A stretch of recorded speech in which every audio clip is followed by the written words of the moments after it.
Your director's loan account is one of the most effective and underutilized tools that you can use to reduce your tax bill. And most directors do not have a clue how powerful it can be.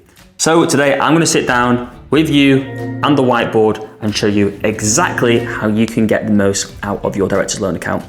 Hopefully you find this video useful. If you do, press like, subscribe, and all the rest of it. And if you do have questions, which I'm sure some of you will, you're more than welcome to book in a call with me using the link in the description below. You can also message me on Instagram your question and stick them in the comments. However I can help you, I will do. Cool, let's get into it. What we have on my screen here is essentially the UK tax system. You can see £50,000 has been drawn as a line on the diagram. And this is important because this is where the tax rates tend to change.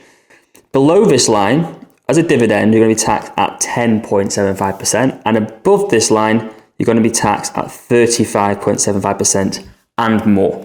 So, crucially, when it comes to tax planning, you want to spend as much of your time as possible in here and as little time as possible up here.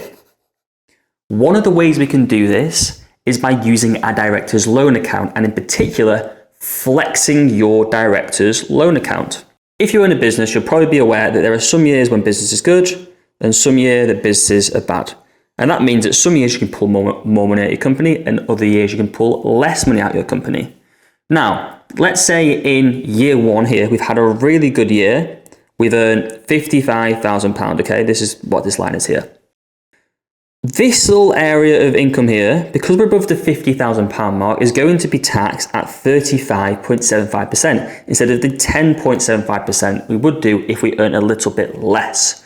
But what we can do here is use our director's loan account to temporarily, in the short term only, declare this £5,000 of income here as a loan from the business. Now, loans are not taxable. So you'll be taxed at 10.75% up to here.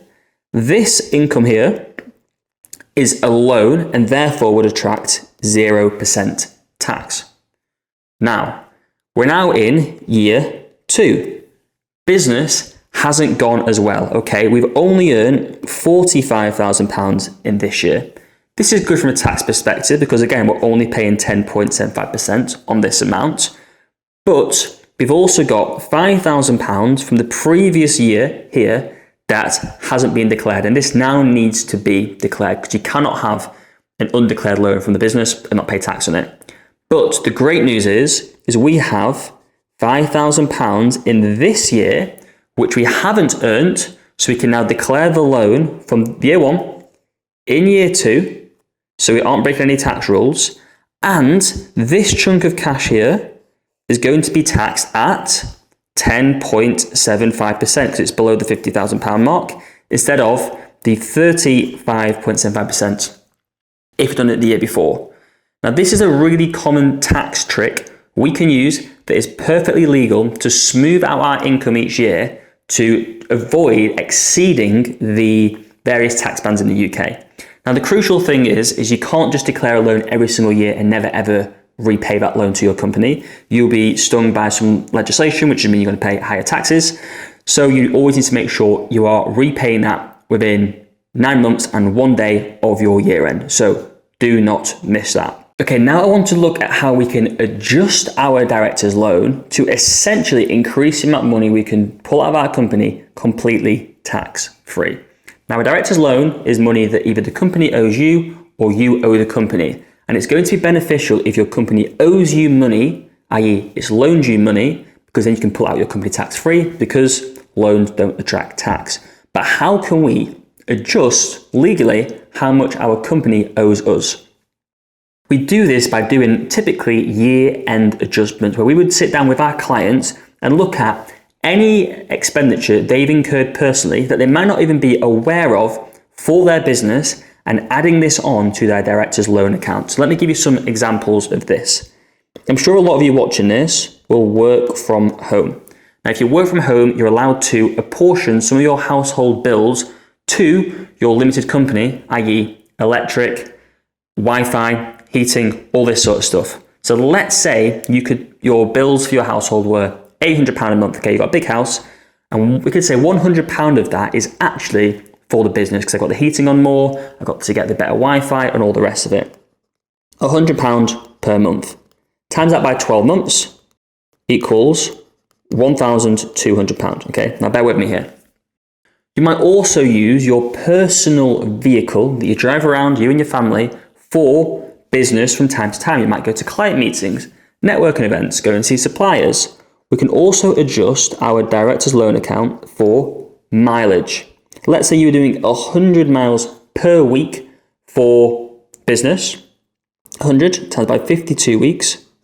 And then for the first 10,000 miles you do in your personal vehicle for business, you can reclaim at 45p per mile. If we do the 100 miles times by 52 weeks at 45p per mile, we get, let me check my notes, £2,340.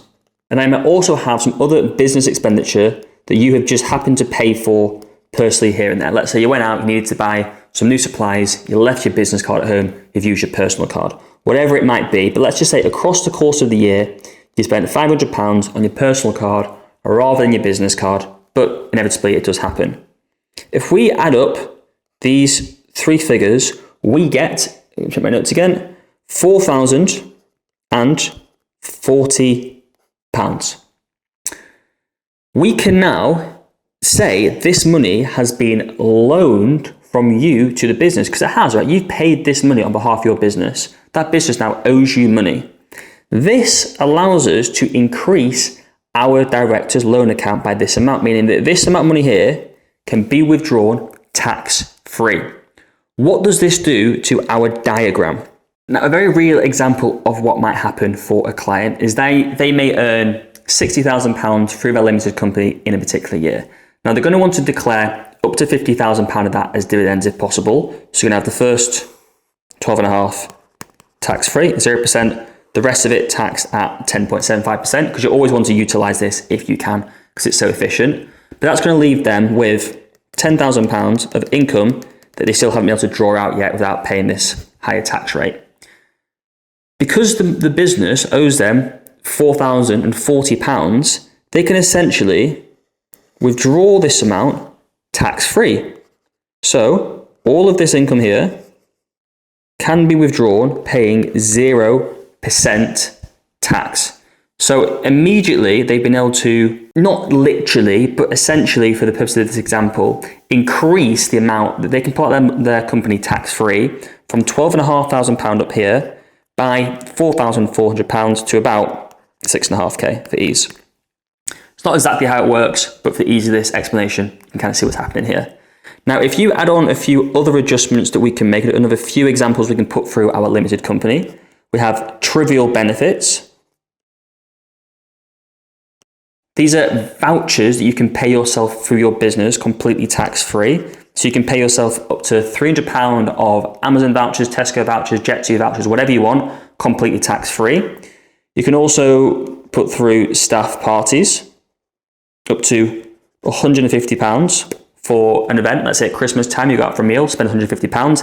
That can go through your business. This is all additional income up here, which you can pull out your company tax-free. So by combining all the things we've gone through today, so we've got tax-free £12,500 there. We've got £4,000 tax-free here. We've then got a big chunk here which is taxable, but only at 10.75% of personal taxes. And we've also got a small additional amount here of trivial benefits and staff party. We can pull out our company tax-free. Now, essentially, in this example, we've been able to withdraw about 54.5k out of the business, only paid 10.75% on this amount of tax here, which is going to be working out at just under £4,000 in personal taxes for £54,500 of income.